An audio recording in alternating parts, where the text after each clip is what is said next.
Jeudi le 6, faut partir ça zen parce que la maudite pluie glaçante, la température qui collabore pas, fait qu'on va se mettre ça zen un peu. Je suis dans l'atelier de bougies et de savon parce qu'on est ensemble, on travaille les mêmes fragrances, que c'est beau et que ça sent bon. Je suis chanceux de vivre cette expérience-là. Comment ça va? Bon matin. Bon matin. Je vous parle de quoi aujourd'hui? Ça sent les élections fédérales. On va parler un petit peu du gros orange, là. Du grand orange. Non, ça, c'était le joueur de baseball. Là. Il fera pas honte. Pour aller de ça, Alex Lack, un influenceur, je commence à être gêné d'avoir une Lambo. Hein? Ils n'ont pas un quotient intellectuel trop élevé, cette gang-là. Hein? Moi, vous expliquer pourquoi moi j'en ai une. Le quiet quitting, on va parler de ça. Puis je suis obligé de revenir sur Gwyneth. Tabarnouche.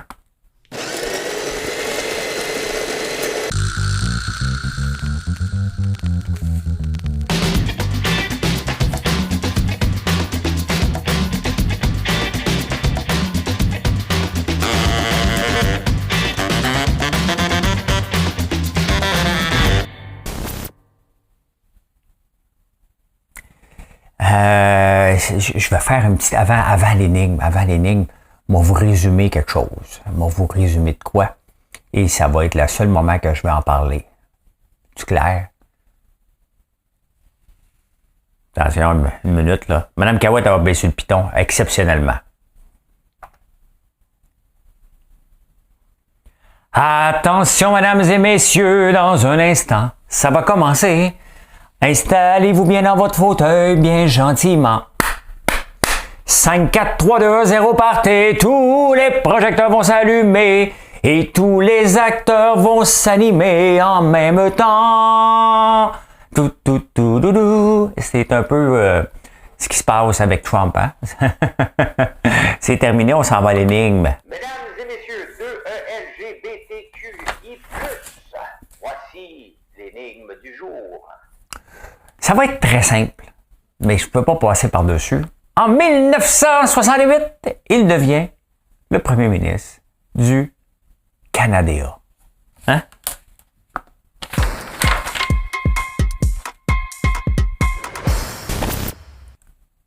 Trump, check, c'est fait. On va laisser les autres spécialistes dire, vas-tu y aller, va pas y aller, le pays, c'est le bordel. Donc, il en parle partout, c'est rien que ça partout. T'as rien qu'à vivre dans... Faut pas le savoir que tu vives dans une grotte, mais si tu vis dans une grotte, t'es pas en train de m'écouter. Fait que c'est réglé. À moins quelque chose de spécial. Ce qui est spécial, c'est le prix de l'essence, par contre. Là, franchement, là, on rit de nous autres en tabarnouche. Hein. Le prix de l'essence, si c'est pas déjà fait, va monter entre 9 cents et 16 cents le litre. Pourquoi? Parce que l'OPEP+, donc l'Arabie Saoudite, et m'en revenait comme mon père disait quand j'étais jeune. Hein. Dans le cul, il y a l'auto-là, il mettait une bûche dans le poêle, dans la crise du pétrole dans les années 70. Chaque fois qu'il mettait une bûche de bois dans le poêle, on chauffait pas au propane pendant ce temps-là, fait qu'il l'envoyait promener. C'est insultant. Il n'y a pas de pénurie, on n'en manque pas, on n'importe pas de pétrole d'ailleurs, puis on est pris à jouer les jeux et le gouvernement laisse faire ça. Ça m'insulte. Vous avez aucune idée comment je suis tanné qu'on rit de nous. Pendant ce temps-là, on tape sur les grands de l'alimentaire puis sur toutes les autres. Avec raison, on tape, je vais vous dire, sur une entreprise qu'on devrait peut-être taper un petit peu plus. Hein? Donc, tantôt, mais on rit de nous juste avant Pâques puis juste avant l'été. Hein? Et le gouvernement, quand est-ce que vous avez vu le gouvernement? Et vous vous souvenez peut-être dans des années 80, hein? On avait décidé de mettre un prix plancher sur le pétrole parce qu'il y avait une guerre, il y avait un paquet de petits pétroliers, des creviers, des harnois qui étaient plus petits à ce moment-là. Et il y en a d'autres qui sont disparus. Et pour pas que les grandes font des guerres de prix pour les mettre à terre, parce qu'on avait des bons prix dans ce temps-là. Donc, ils ont mis un prix plancher. Et depuis ce temps-là, on paye une fortune parce qu'il n'y a pas de guerre de prix. On a éliminé tout le monde. Ils ont fait ça pour protéger le prix plancher. On a éliminé tous les petits. Et maintenant, tout le monde joue le même jeu. Hein? Tout le monde joue le même jeu. Mais c'est pas les petits, c'est pas les dépanneurs qui font ça. Là. C'est les grandes pétrolières. Là, hey, trouvez-vous... ça sent les élections provinciales, hein? Ça sent les élections provinciales. Justin est allé, tout le monde en parle. Il est allé, je ne sais pas comment il fait, lui. Hein? Il se téléporte où il y a des clones. 8 minutes après, il était à Val-d'Or. Comme par hasard, hein, il y avait une petite madame, à peu près de 75 ans, qui l'attendait dans une allée. Elle n'a même pas été surprise de le voir. Avez-vous vu ça? Hein? Elle est là. Puis là, lui arrive avec, j'imagine, la mairesse de la place, là, tu sais. Et la madame, elle bouge pas, elle pas, hein? Justin Trudeau, moi, non. Elle trouvait ça normal de voir Justin Trudeau dans une épicerie à Val-d'Or. Donc, ils ont choisi la madame hein, parfaite, 75 ans, qui est pas... Ben, je dis 75. J'espère qu'elle n'a pas 58, tabarnouche. Non, il aurait donné un bisou. Oh, je te trouve tellement assez beau. Mais elle n'a pas dit ça.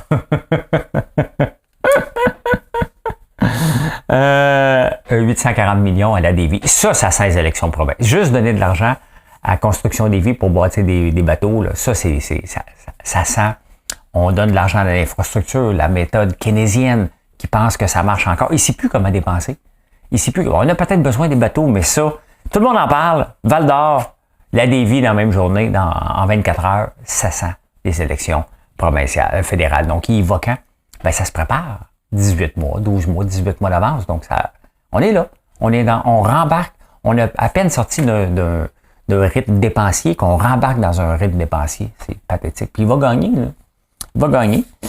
Hey, qui a peur de Facebook? Avez-vous peur de Facebook? Il y a 5 ans, en 2017, Facebook voulait lancer sa monnaie crypto, la Libra. Hey, le monde capotait. Hein? Il va contrôler tout le monde. C'est la future puissance mondiale. Depuis ce temps-là, il a perdu plus que la moitié de sa valorisation. Après ça, il s'est lancé dans le métaverse, qui n'a pas marché non plus. Et là, ben, il se ramasse à revenir à la base et essayer de se démerder avec des jeunes qui désistent. Il n'y a pas de mal à avoir des vieux, mais le baseball est un peu la même chose. L'âge moyen de Facebook n'est pas jeune. C'est assez rare que quelqu'un va faire un statut, mettons un jeune de 25 ans, va aller faire un statut sur Facebook. Hein. Il n'ira pas poster sa dernière vidéo sur Facebook, là, son reel, à moins que ça vale la peine, il va aller le mettre sur TikTok ou ailleurs. Donc, Facebook a beaucoup de travail à faire, alors que c'était la darling, là, tout passait par Facebook. C'est sûr qu'Apple les a nus un peu avec l'arrivée du blocage de localisation pour les pubs. Mais d'ailleurs, les pubs ne marchent plus. Hein. J'en ai une là, qui roule sur Facebook, 4,16 $. J'ai tout enlevé le reste. J'ai tout enlevé le reste de mes pubs. Une place que ça va bien, puis il faut qu'on travaille ça un peu plus sur Walmart. Walmart, on n'est pas encore là, mais sur Amazon, ça va super bien. J'ai regardé mes ventes tantôt. C'est vraiment impressionnant. Je ne sais pas si je fais une scène encore. C'est un peu complexe à comprendre Amazon, mais je vends. Donc, c'est ça qui est l'important. Hein? C'est ça qui est important. Donc, qui a peur de Facebook? Qui a peur de Roger Rabbit? Vous vous souvenez de ça? Mais qui a peur de Facebook? Hein? Ou c'est peut-être ça que j'aurais dû prendre. J'aurais peut-être dû prendre ça.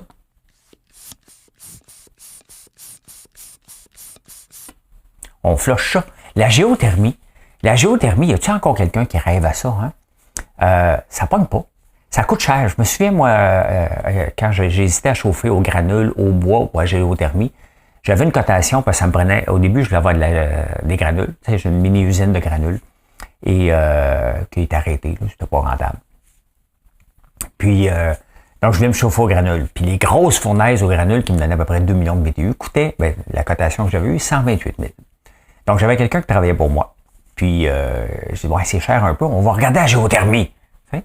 Parce que je peux la faire horizontale, m'a creusé, j'ai une pelle mécanique, m'a tout creusé, m'a faire moi-même, ça va coûter moins cher. Fait que je reçois une cotation de la géothermie, 128 000. Je fais comme bizarre, même montant. C'est le même montant. Je dis, peux-tu me donner une cotation détaillée? Oh, non, on fait pas ça, nous autres. Non, c'est l'ensemble du projet. Je dis, parce que t'as pas le projet. T'as juste l'équipement. Hein? Oh, oui, mais il faut que j'organise, il faut que je supervise. Ben, je dis, tu vas me donner une cotation détaillée.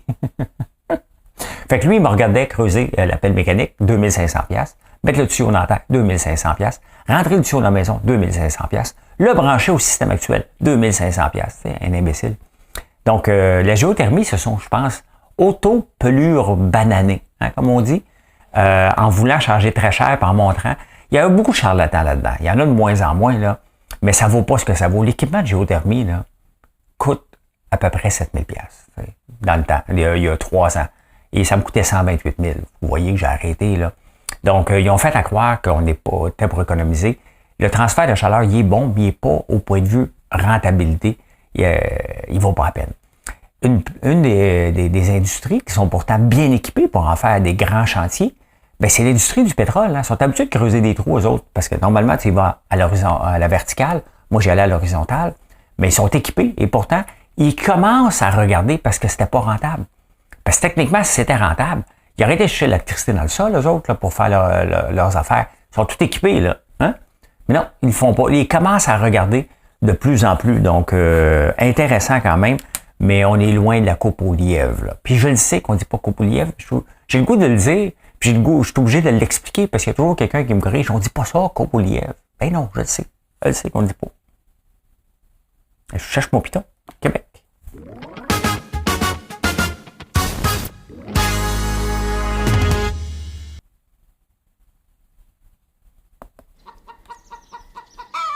Pardon?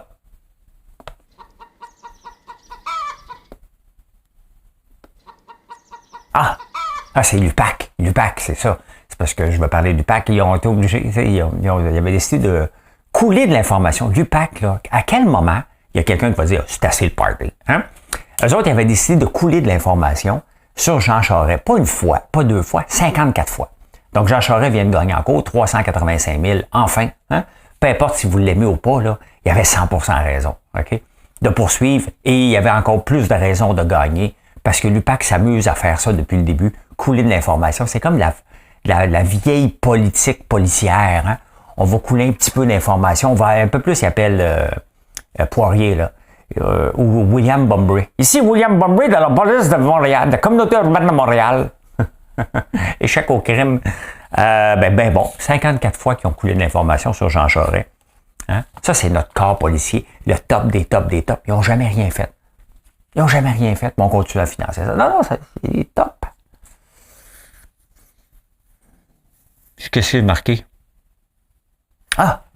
Hey, des fois, moi, je commande du sushi, pas souvent, mais ça arrive dans un contenant unique. Hein?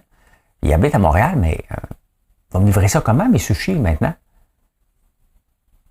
Parce que c'est unique. Hein? On n'a plus le droit. On n'a plus le droit, mais ils vont me livrer ça comment? J'ai hâte de voir. Je me pose la question, j'ai presque le goût d'en commander. Ils me l'emmènent-tu dans une assiette en carton, avec du saran wrap? Je sais pas. Hein? Je ne sais pas. Tu sais, c'est le genre de mesures, ce qu'on fait, puis après ça, on dit, ouais, comment qu'on s'arrange, hein? Ou ceux qui ont acheté en quantité industrielle, ils ont-ils le droit de continuer à l'utiliser? Ou, mettons, t'as acheté un container. T'as acheté un container. Il y a quelqu'un qui paye. Je me pose des questions que j'ai pas de réponse ce matin. Hein? Oh, hey, je commence à être gêné en tabarnouche d'avoir une lambeau. Hein?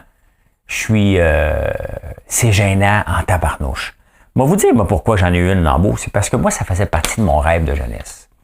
Je me suis dit, un jour, je vais être riche. J'étais pauvre, on était pauvres, puis mon but était d'être riche en premier. Là, mon but est de bâtir quelque chose, là, mais c'était ça.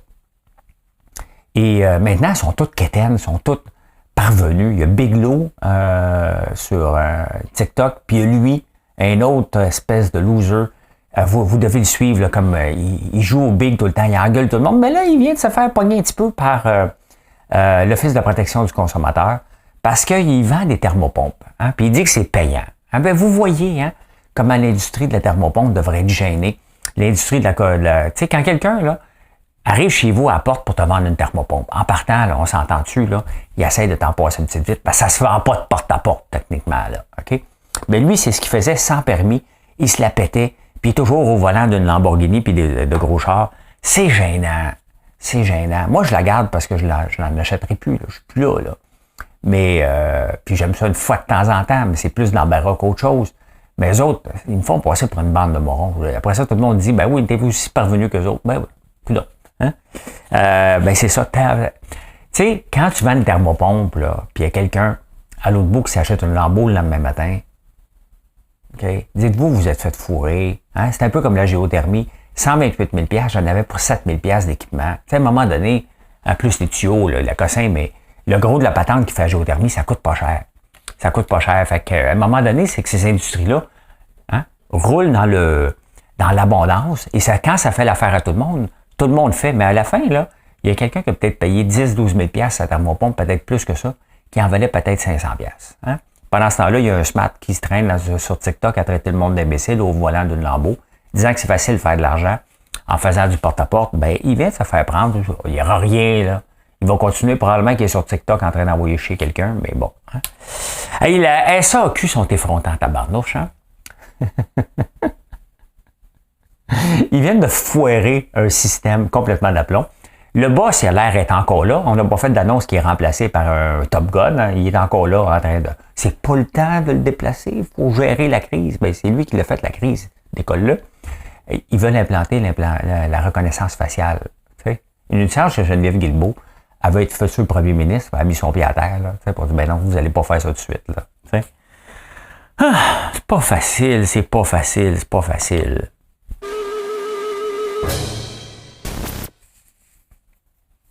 Non, mais c'est le fun, la reconnaissance faciale, c'est juste que ce sont une bande de morons qui sont pas capables de mettre un système, puis je commence à soupçonner d'ailleurs, hein, que les syndicats veulent souvent prouver que le système ne fonctionne pas en l'amplifiant, la problématique, en gardant le monde chez eux. Tu sais, quand tu veux qu'un système fonctionne, là, la SAQ, là, tout le monde aurait dû rentrer à la maison. Les syndicats auraient dû s'opposer à ce soit fermé pendant quoi, 3 semaines, la SAQ. Tu sais, à un moment donné, si tu travailles là, en collaboration, ben là, ils se sont dit, 3 semaines, yeah! On travaille pas, on s'en va à la maison, puis on est payé. Tu sais, c'est ça, tout est tout croche. Hein? Tout est tout croche dans notre gouvernement. T'as les syndicats qui tirent la couverte de leur bord, puis t'as le gouvernement qui la tire pas parce qu'il ne sait pas. Et le quiet quitting. Il y a quelqu'un qui m'a envoyé ça hier. Qu'est-ce que tu penses de ça? Le quiet quitting, c'est ceux qui restent au travail puis ils font le strict minimum. Ils rentrent à 8h01, ils partent à 4h, il y a une pause de 17 minutes, ils mangent pendant 38 minutes, mais sans que ça paraisse, ils en font le strict minimum. Pourquoi c'est devenu une tendance? Parce qu'ils l'ont mis, ils ont commencé à mettre ça sur TikTok, bien entendu. Hey, moi, je fais rien. Je suis au bureau, je fais rien. Moi, ça m'est déjà arrivé. Je n'avais pas quiet quitting, on m'a quietly gardé. Chez Fido, en 2001. Ils ont mis tout le monde dehors, les consultants, puis j'étais le seul un petit peu bon dans ce que je faisais, puis un peu pas indispensable parce que personne ne l'était, mais utile, mettons. Puis ils m'ont oublié pendant 18 mois sur une tablette là-bas. Ça me permettait de financer mon entreprise. J'étais là. S'il y avait un bug, je répondais. Au moins, le centre d'appel tombait jamais. Là. Mais maintenant, c'est le quiet quitting. Mais c'est pas nouveau. J'ai écrit un livre, moi. L'entrepreneur, c'est difficile. Puis apprendre ou à laisser. Je vais mettre le lien dans là ou là. Ça vous tente d'aller voir. Et ces livres-là, ben, j'en parle. Hein? Les gens de 9 mois, les gens de 18 mois. Il y a des gens dans des entreprises qui ont toujours été les champions. Maintenant, on leur a donné un nom qui est des quiet quitters. Mais il y a des gens dans des entreprises qui vont dire on va faire ça. Parce qu'à un moment donné, son boss va aller voir. Puis comment ça avance? Ça avance. Ça sent bien, tu vas voir, on travaille là-dessus. Ça me prendrait pour le faire à un serveur. Là, tu dis OK, ouais, c'est vrai. Ça prend un serveur. Dépense 10 000. Ouais, OK, là, ça va me prendre autre chose. Puis à un moment donné, ils n'ont jamais assez. Fait que là, finalement, ils sentent la pression puis ils partent. Mais maintenant, les quiet quitters, qu'est-ce qu'on fait avec ça? Hein? Ben, c'est le rôle d'un leader. Hein? De toute façon, dans une entreprise, il faut que tu acceptes. Là, OK? Il ne faut pas que tu en demandes plus aux gens, mais c'est simple. Là. Les gens, là, 75% du temps, vont faire leur job. Hein? 10% du temps vont dire c'est qui mon boss? 10% du temps vont faire du patinage. As-tu vu Gwyneth avec François hier? Gwyneth parle trop avec moi. François parle plus avec lui qu'avec elle. Hein? J'ai vu Marilyn, ça c'est du patinage. Hein? Donc, l'autre partie, hein? Ben, à qui je te demande d'abord? Marilyn ou François? Ça c'est ma soeur.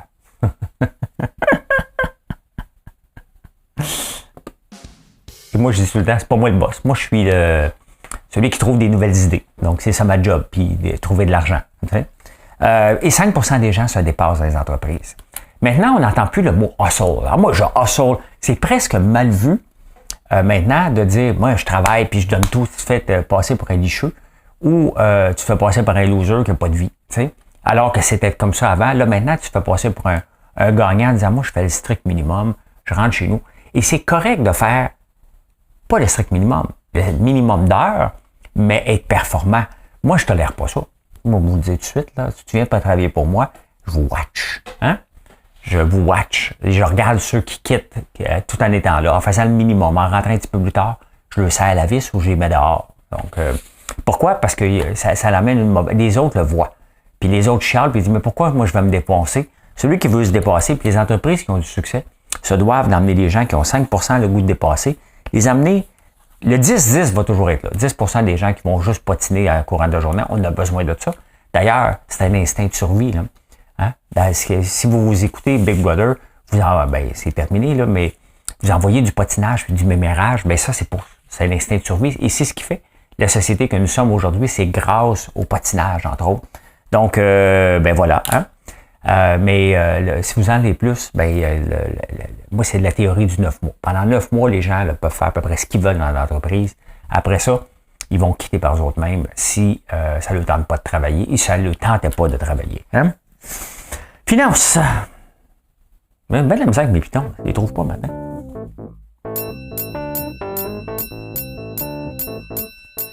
La bourse, ça va être en dents de scie pour un petit bout. Là. Il y a Trump qui fait tout pour l'insécuriser. Et en même temps, il y a le marché de l'emploi qui a créé moins d'emplois. Donc, vous voyez comment c'est complexe. Hein? Les gens qui font des prédictions sur la bourse, sur la crypto, là, c'est d'une complexité sans borne. Parce que là, le marché de l'emploi, il devait créer 10,6 millions de nouveaux emplois aux États-Unis. Il en a créé 9,9. Donc, 700 000 de moins que prévu. Oh, la bourse est inquiète. Là, on regarde l'inflation, mais l'inflation est tombée de 5,3 à 5. On dit, oh yes! Donc, les taux d'intérêt vont arrêter de monter. Oh, là, moi, on a moins d'emplois. Bien, c'est sûr que tout ça. Donc, moins d'emplois, ça veut dire que les gens vont moins acheter. Donc, les compagnies vont moins bien aller. Vous voyez la perception des gens, au point de vue, la confiance dans le marché boursier. Mais il y a tout ça qui fait qu'on ne peut pas le savoir. Je ne sais pas plus que vous autres, moi non plus. Là. Et c'est pour ça que je privilégie tout le temps des investissements répétitifs à chaque mois sur le même montant, la même affaire. Cassez-vous pas la tête, c'est toujours plus simple de le faire comme ça qu'à d'essayer de prédire. Les investissements, c'est des intérêts composés, c'est du long terme, très long terme. Hein?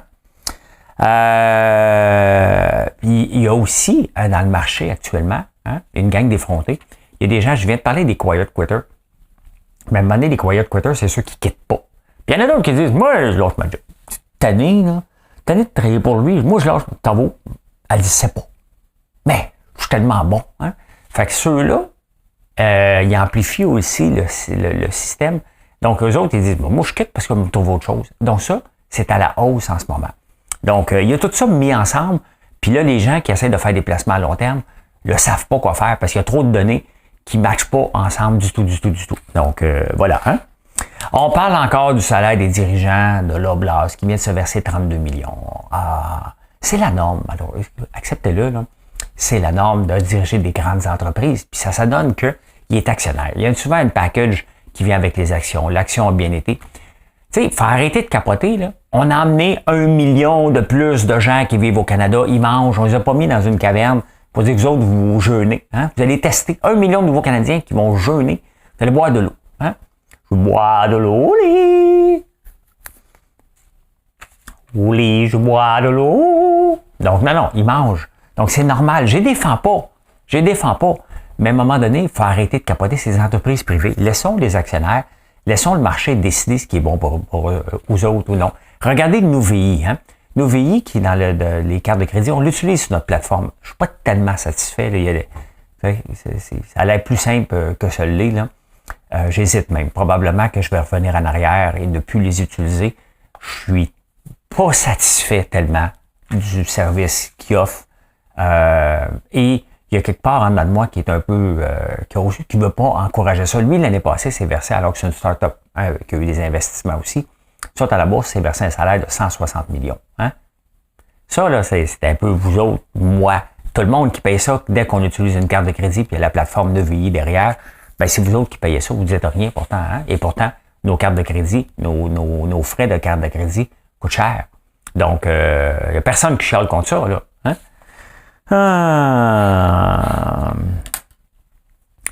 Il y a quelque chose de gênant. Hein? Les ventes d'auto sont à la hausse et les pubs d'auto sont partout. Ça, on s'entend, là. Le transport, les autos, c'est la pollution numéro 1. Il y a des vaches là, qu'on tape tout le temps dessus, là, mais les autos, le transport, il n'y est pas beaucoup.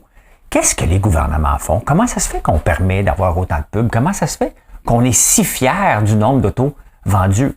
Peu importe s'ils sont électriques ou à gaz, dès qu'une auto est vendue, c'est une défaite pour l'écologie, c'est une défaite pour la planète, c'est une défaite pour nos réductions de gaz à effet de serre. Il ne faut pas encourager ça. On en a besoin, c'est normal. Moi aussi, mais regardez, je ne vends plus mon auto, là. J'attends. Mon diesel, là, il va se faire réparer longtemps. Il va être dans le cours longtemps. Je n'aurai pas de nouvelle auto. Ça ne me tente pas. tout simplement, je vais vivre avec cette auto-là. J'attends la vraie bonne auto qui va avoir de l'allure. Est-ce que c'est dans 5 ans, dans 6 ans, dans 7 ans? Je ne sais pas. L'année prochaine, je ne sais pas. Je ne paierai pas de premium pour acheter une auto électrique. Je ne paierai pas de premium pour acheter une auto hydrogène et être pris pour pas l'en mettre. Je ne paierai pas 3 ans d'avance une auto non plus. Je vais attendre que le marché, puis si le marché ne se réalise pas, je vais mourir avec mon char dans 28 ans. Ben, ça va s'améliorer, mais en date d'aujourd'hui, je meurs à 83. Le prix du lithium, du lithium, regardez ça, hein? Enfin, ça diminue. Donc, j'imagine que Tesla va augmenter ses marges éventuellement.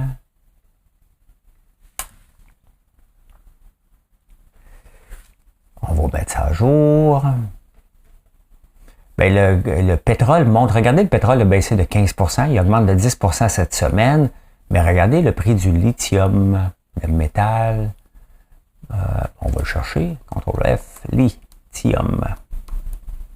Ici. Le prix du lithium est en baisse de 56%. Hein? Donc, depuis un mois, moins 40%. Donc, parce qu'il y a de l'abondance, il y a de plus en plus de mines qui ouvrent. Et il y a de la spéculation aussi là-dessus. Donc, ça baisse énormément. Donc, intéressant pour les autos, moins intéressant pour ceux qui font l'extraction minière. Hein? Donc, l'or qui est rendu à 2022, une augmentation dans le mois de 10%, ben, c'est une valeur refuge. Elle revient une valeur refuge comme ça a déjà été, mais c'est le prix. Le prix du lithium, c'est bon puis c'est pas bon. C'est un peu inquiétant. Je reviens ici parce que pendant que je regarde ça, je vois le prix du blé hein, qui a baissé de 35%. Est-ce que vous avez vu le prix du pain baisser? Non. Hein? Le prix du lait aux États-Unis a baissé de 21%. Est-ce que vous voyez le prix du lait baisser ici? Non. Le jus d'orange, 72%, mais ça, c'est pas bon pour la santé. Fait que voilà. Hein? Le sunflower a baissé de 54%. Est-ce que vous voyez le prix baisser? Non plus. Les patates ont monté de 46%. Ça, c'est surprenant quand même. Hein? Ça, c'est surprenant. Bien, on s'en va insolite.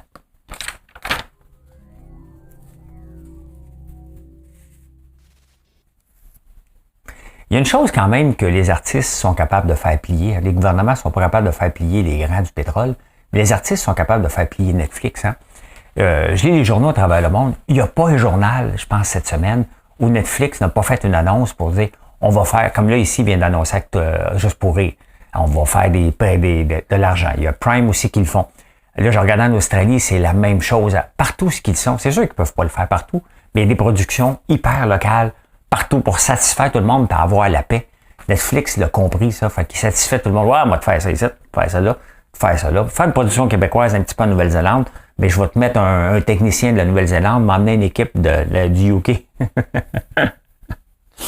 C'est pas drôle de gérer Netflix. Hein? Tu dois gérer toute ça, une gang de gauchistes, pour satisfaire. Et tant mieux. Et tant mieux. Mais c'est drôle, ils sont capables de le faire et je leur lève mon chapeau. Hein, parce qu'au nom de l'art ou de la culture, on est prêt à faire bien des choses, mais au nom de l'environnement ou au nom de l'avancement technologique. Regardez avec ChatGPT comment on a la chienne de tout. Hein. On a-tu peur de ChatGPT? On avait-tu peur de la crypto? Oui. On avait-tu peur du métaverse? Oui. On a tellement peur des nouvelles technologies, surtout au Québec. C'est épouvantable. Hein? Jette-vous tomber sur la tête. T'en vas où, toi? M'en va, c'est Steinberg Canada. Oui. Steinberg Canada. Oui, ça appartient au Canada. C'est une société d'État. Il y a 4,5 des Canadiens. D'après moi, ils veulent... ils aiment le prince Charles, ceux-là, beaucoup trop. Ils veulent que le gouvernement, pour contrôler l'inflation, que le gouvernement fasse une société d'État. Le problème, là, c'est pas que... peut-être que le gouvernement va être capable de contrôler l'inflation s'il y a une société d'État pour l'alimentation chez Steinberg Canada, là, tu sais, mettons. Le problème, c'est que ça va coûter, à partant, ça va coûter 8 fois plus cher. Regardez, envoyer un colis avec Post Canada. Hein? Personne n'utilise Post Canada. Si vous êtes une entreprise dans le commerce électronique, vous utilisez Post Canada, vous chargez le plein tarif aux personnes, ça n'a pas de sens. Hein? Ça coûte bien trop cher. Mais, ouais, ils voudraient ça, tu sais. Post Canada, malgré l'augmentation du commerce en ligne, trouve le moyen de perdre de l'argent effrontément. Et il y a 4,5% des Canadiens qui veulent ça. Vous êtes bizarre. Hein? Ah! À moins que je fasse ça. Parlez de Guillaume. Hey, c'est Anne Gounette. Gwyneth a eu son accident, elle a gagné, le gars, il faut qu'il paye ses frais d'avocat. Il va aller en appel parce que c'est un troublemaker notoire. Hein? Mais regardez, quand il s'est fait rentrer dedans le soir, lui, il est arrivé chez eux, puis il a appelé ses enfants. I'm famous! Et ses enfants sont allés le dire en cours. Hein? Lui, ce qui est important, c'est d'être famous et de courir. Il y en a des troublemakers qui courent après des gens connus. Moi, il y a Dieu qui court après moi avec mon sirop infusé au bourbon, disant que je mets de l'alcool pour tuer les enfants. Ça n'a pas de sens. Il n'y a pas d'alcool dans notre sirop bourbon. En passant, c'est un sirop infusé. Il n'y a pas de trace d'alcool. C'est le goût qui prend, mais c'est tellement dilué sur une longue période que le goût finit par le prendre.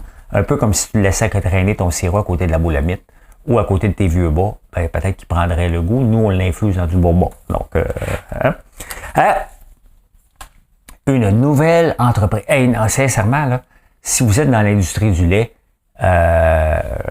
c'est encore une autre inquiétude. On a parlé de la fausse viande, hein? La viande faite en laboratoire, ça vient d'être commercialisé aux Philippines, je pense, ou à Singapour. Il y a la viande en laboratoire aussi. Ben, pas la fausse viande, là, la vraie fausse viande. Puis là, il y a une entreprise d'Israël.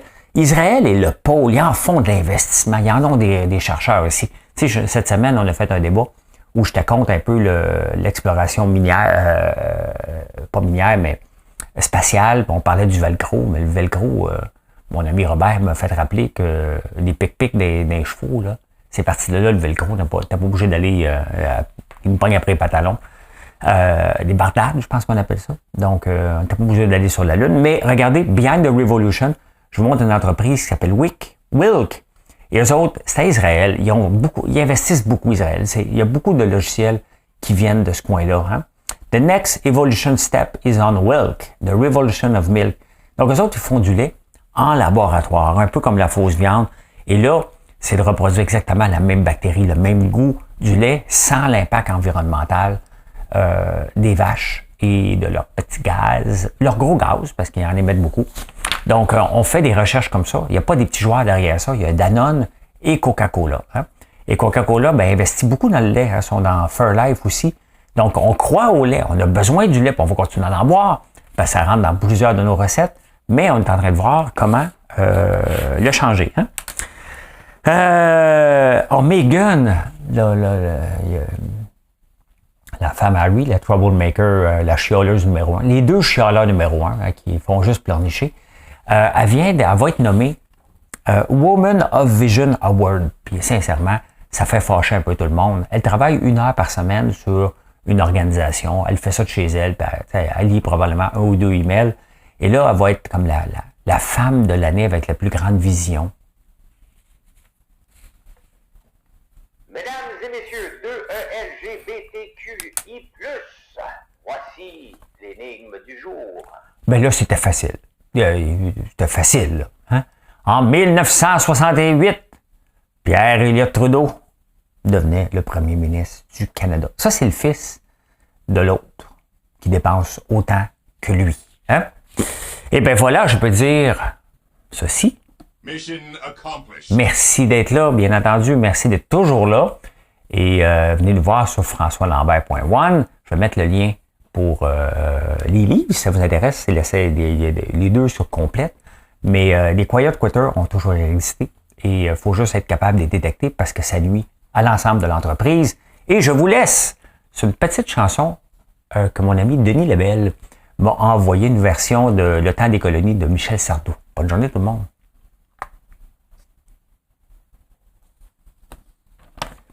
La chanson officielle, c'est On pense encore à toi, oh Buana. Ben, ça commence comme ça. Moi, monsieur, j'ai fait la colo. D'accord, Connery, Bonaco. Moi, monsieur, j'ai eu la belle vie. Au temps béni des colonies. Il m'a fait une version, Denis. Il n'y a pas de bougie, pas de savon, pas d'essence à l'érable. Attends un peu. Il n'y a pas de bougie, pas de savon, pas d'essence à l'érable en France. Mais des idées, ça, on en pense. Parce que la version officielle, c'est comme ça. Hein? On pense encore à toi, oh Buana. Dis-nous ce que t'as pas, on en a. Y a pas de café, pas de coton, pas d'essence. En France, mais des idées, ça, on en a, nous, on pense.